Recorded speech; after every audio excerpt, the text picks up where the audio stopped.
There is a moment in every person's life that divides everything into before and after. Most people never talk about that moment. They carry it quietly, somewhere deep in a place they do not show to anyone. But if you sat with them long enough, if the room was quiet enough, and if they trusted you enough, they would tell you about the night that everything broke, and then somehow did not stay broken. This is one of those nights. September 14, 1987, Clanton, Alabama. Population just under 7,000. The kind of town where everyone knows your name, and sometimes that is the loneliest thing in the world. Her name was Margaret, and on this particular Tuesday night, she was sitting at a kitchen table that had seen better decades, under a flickering bulb that she had been meaning to replace for 3 months, staring at a piece of paper that she did not have the courage to open. It was an envelope from the bank. She already knew what it said. She had been knowing what it said for 6 weeks. The way you know a storm is coming before the clouds arrive. You feel it in the air, you feel it in your bones. And no amount of looking away from the sky makes it not true. The mortgage was gone. The house where her daughter Sarah had taken her first steps, where Margaret had painted the bedroom walls yellow because Sarah said yellow was the color of happy, was no longer theirs. The bank had been patient, and then the bank had stopped being patient. And now there was an envelope on the table that made it official. Margaret was 34 years old. She did not feel 34. She felt 112 and exhausted in a way that sleep had stopped being able to fix a long time ago. From down the hall came a sound that simultaneously broke her heart and held it together, the small, wet cough of a 6-year-old girl who had been sick for 8 months with something the doctors in Clanton could not fully explain. And the doctors in Birmingham said would probably get better and probably was not dangerous, and probably, that word probably, which Margaret had come to hate more than any word in the English language. Probably. Her husband David had left in April. Not dramatically, not with shouting or broken dishes. He had simply one morning not come home from work, and then called 3 days later from his brother's house in Georgia to say that he was sorry, that he loved her, that he could not do this anymore, that he hoped she understood. She had stood in the kitchen holding the phone for a very long time after he hung up, and then she had washed the dishes, because Sarah needed dinner, and because if Margaret sat down, she was not sure she would get back up. That had been 5 months ago. In those 5 months, she had worked double shifts at the diner on Route 31. She had sold her car and walked to work. She had called every number in the county assistance directory. She had prayed. In the beginning, she had prayed, kneeling beside Sarah's bed every night, whispering into the dark, asking for something to shift, something to change, something to give her a sign that someone was listening. Nothing shifted, nothing changed. And the silence on the other end of those prayers had slowly, methodically dismantled the last thing she had left, her faith. She had grown up in church, First Baptist of Clanton, third pew from the front, every Sunday without exception. Her mother Ruth had made sure of that. Ruth, who had sung hymns while she cooked and quoted scripture while she folded laundry, and who had told Margaret from the time she was small that God was not a feeling, he was a fact, the way the sun was a fact. You did not have to understand it to depend on it. Ruth had died of cancer 3 years ago, 61 years old, 18 months from diagnosis to burial, and Margaret, who had prayed for her mother every single day, who had fasted and believed and stood on every promise she had ever been taught. Margaret had stood at that graveside in the February cold and felt something inside her close quietly, like a door shutting in an empty house. She had kept going to church for a while after that, for Sarah, for the appearance of things. But it had felt like wearing someone else's clothes, familiar in shape but wrong somehow, uncomfortable in a way she could not explain to anyone. And now it was September 14th, 1987, and Sarah was coughing down the hall, and the bank envelope was on the table, and Margaret had made a decision. Not an impulsive one. That was important to her somehow, even now. She was not a dramatic person. She had thought about this carefully, the way she thought about everything, and she had arrived at the conclusion the way you arrive at the end of a long road. Not suddenly, but inevitably, she had done the math. She had looked at every option, and there were no more options. Tomorrow morning, after she got Sarah to school, she would handle things. She had already written the note. It was folded in her apron pocket. She had written it 3 times before she was satisfied with it. She had always been particular about words. She sat at the table and did not cry. She had run out of tears sometime around July. What she did instead, because it was 11 o'clock and she could not sleep and she did not know what else to do with the hours between now and morning, was get up and go to the hall closet. There was a box on the top shelf, cardboard, old, the corners soft with age, that had come to her when her mother died. She had never gone through it properly. She had put it on the shelf and left it there because opening it had felt like something she was not ready for. She was not ready for it now either, but she needed something to do with her hands.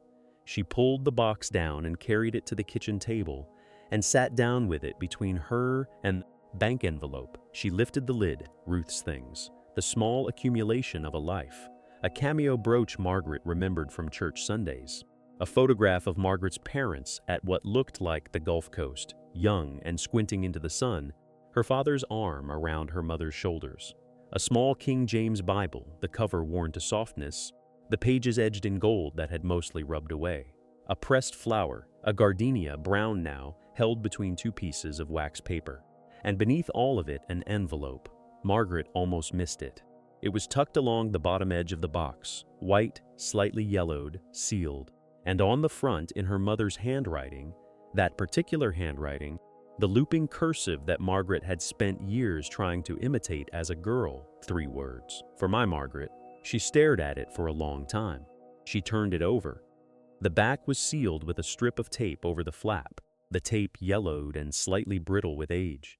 She picked at the edge of it carefully, the way you handle something you understand to be fragile. Inside was a single sheet of paper folded twice. Her mother's stationery, the pale blue kind she had kept in the drawer of the writing desk in the bedroom. The kind she used for important things. Margaret unfolded it. The date at the top was October 3rd, 1977. 10 years ago, Margaret had been 24. Sarah had not yet been born. Her mother had been 51 years old and perfectly healthy as far as anyone knew. She began to read. My darling girl, I am writing this on a Tuesday evening in October, while your father watches the news in the other room, and the house smells like the pot roast I made for dinner. Everything is ordinary tonight. And I suppose that is exactly why I am writing this, because ordinary nights are the ones we do not think to mark, and I have been feeling lately, in a way I cannot entirely explain, that I should write some things down while there is still time and peace to write them properly. I want to tell you something I have never said out loud, because some things are easier written than spoken, and because I have always believed that words on paper have a way of arriving at exactly the right moment, even when the person who wrote them is no longer there to deliver them. There will come a night, my Margaret, when everything feels like it has run out. I do not know when it will be. I do not know what will have brought you there. But I know, my daughter, and I know that when you are truly at the end, not the ordinary end, not the tired end, but the real end, the one where you have stopped being able to see a way forward, I know you will be sitting somewhere quiet, alone, holding it all by yourself the way you have always held things. And I want you to hear me say something that I need you to believe, even when you cannot feel it. God has not lost track of you. I know that might sound like something people say, the kind of thing you needlepoint on a pillow, but I do not mean it like that. I mean it the way I have lived it, through your father's illness in 1963, that the doctors said would kill him and did not, through the baby we lost before you came, through every night I spent kneeling beside my bed, asking God if he was there, and hearing nothing, and getting up in the morning anyway, because the morning kept coming, and that itself seemed like an answer. He is not silent because he is absent. He is silent the way the ground is silent. You do not hear it working. But every single thing that grows comes from it. Margaret, whatever you are carrying tonight, and I believe it is something heavy, something that feels too heavy, or you would not have opened this letter. I want you to hear your mother tell you that the story is not over, not remotely over.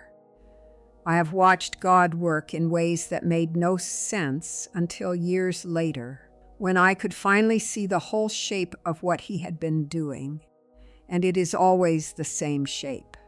He meets people exactly where they are, not where they think they should be, where they are.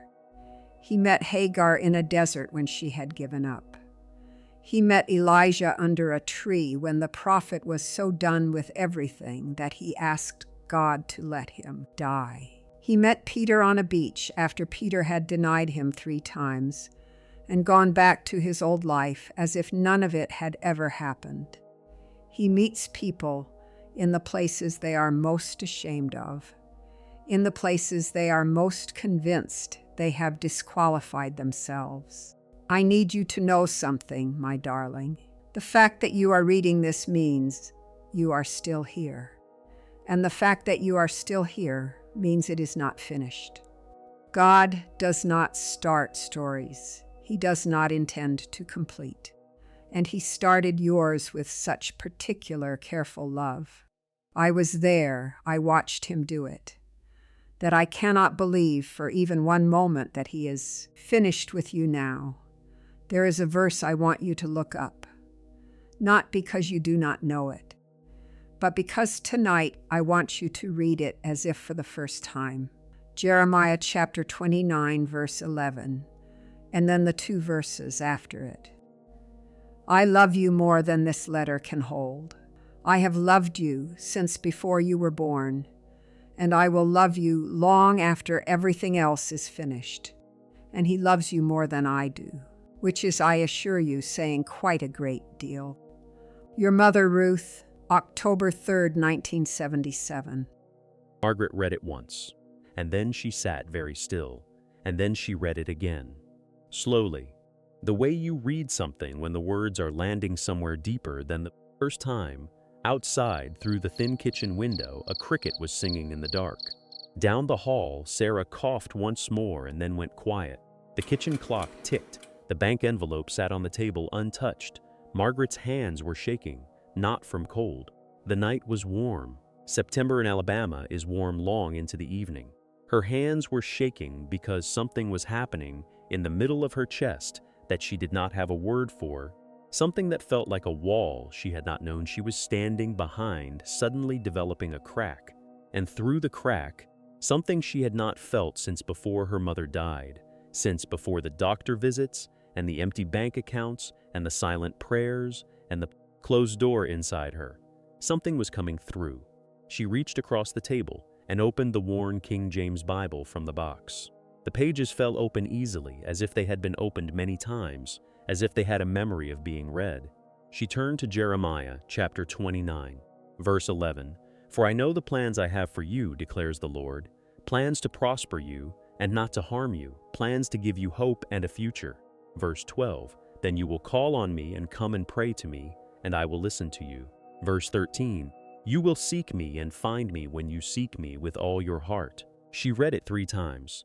And then Margaret, who had not cried since July, who had held everything with both hands for 5 months in a kitchen that smelled like old wood and dish soap, and the specific quiet of a house where something has gone wrong.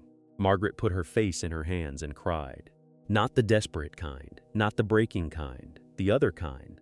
The kind that comes when something that was locked open up, the kind that is not entirely sadness. She cried for a long time. And while she cried, she talked.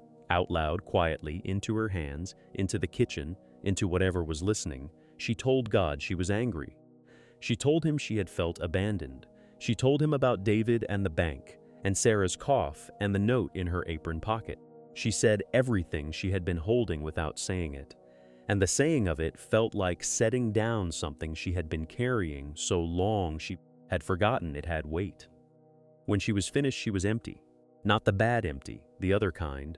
She reached into her apron pocket and took out the folded note she had written. She held it for a moment. Then she got up, walked to the kitchen sink, and held it over the drain. She did not burn it dramatically. She simply tore it into small pieces and let the pieces fall. Then she washed her hands, dried them on the dish towel, and went to the hall closet where she kept the phone book. There was a number she had never called, Reverend Thomas at First Baptist, the new pastor who had replaced the one she grew up with.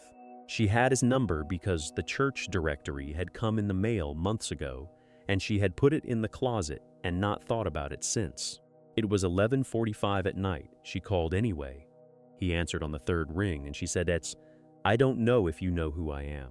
My name is Margaret. I used to come to your church. I think I need some help. That was September 14th, 1987. What came after was not simple. It was not a movie ending where everything resolves in a montage. The bank still repossessed the house. Margaret and Sarah moved into a 2-room apartment on Chilton Street that winter, and it was cold, and it was hard, and there were more nights that tested everything she had found in that kitchen. But here is what was different. She was no longer carrying it alone. Sarah's condition, the one the doctors had been calling probably, was diagnosed correctly at a clinic in Birmingham that Reverend Thomas helped. Arranged, it was treatable, fully, completely treatable. By the following spring, she was running in the yard of the apartment complex with the other kids from the building, her laugh carrying all the way to the kitchen window where Margaret stood washing dishes, listening. David eventually came back, not to the marriage that was finished, but to his daughter. And Margaret found a way to let that be enough. She went back to church, not because everything was fixed, but because she had stopped needing it to be fixed before she could go. She kept her mother's letter in her Bible for the rest of her life, not in a frame, not pressed under glass, in her Bible, folded in the pages of Jeremiah chapter 29, between verses 11 and 12. And there was one more thing she did not long after that September night. She sat down at her kitchen table with her mother's pale blue stationery. She had found a few unused sheets at the bottom of the box, and she wrote a letter. She addressed it to Sarah. She sealed it with tape. She wrote on the front in her own careful cursive, "For my Sarah. Open this when you need it most." She put it in a box on the top shelf of her closet, because she had learned something from her mother that no theology class, no sermon, no Sunday school lesson had ever managed to teach her as clearly as one letter found at 11 o'clock on a Tuesday night in Alabama. That God does not lose track of people, that He meets them exactly where they are, that He has a particular, stubborn, relentless habit of showing up in the places we are most certain He has forgotten, and that sometimes, not always through miracles, not always through voices, not always through anything the world would recognize as supernatural, sometimes He shows up through the words of someone who loved you, written 10 years before you needed them, waiting quietly at the bottom of a cardboard box for such a time as this. If this story landed somewhere real for you, if it reminded you of your own moment, your own letter, your own night in a kitchen when something shifted, please subscribe and leave a comment. Tell me what it brought up. Those comments are the reason this channel exists.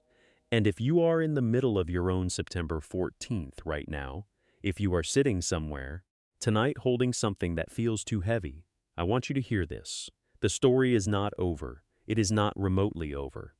God bless you.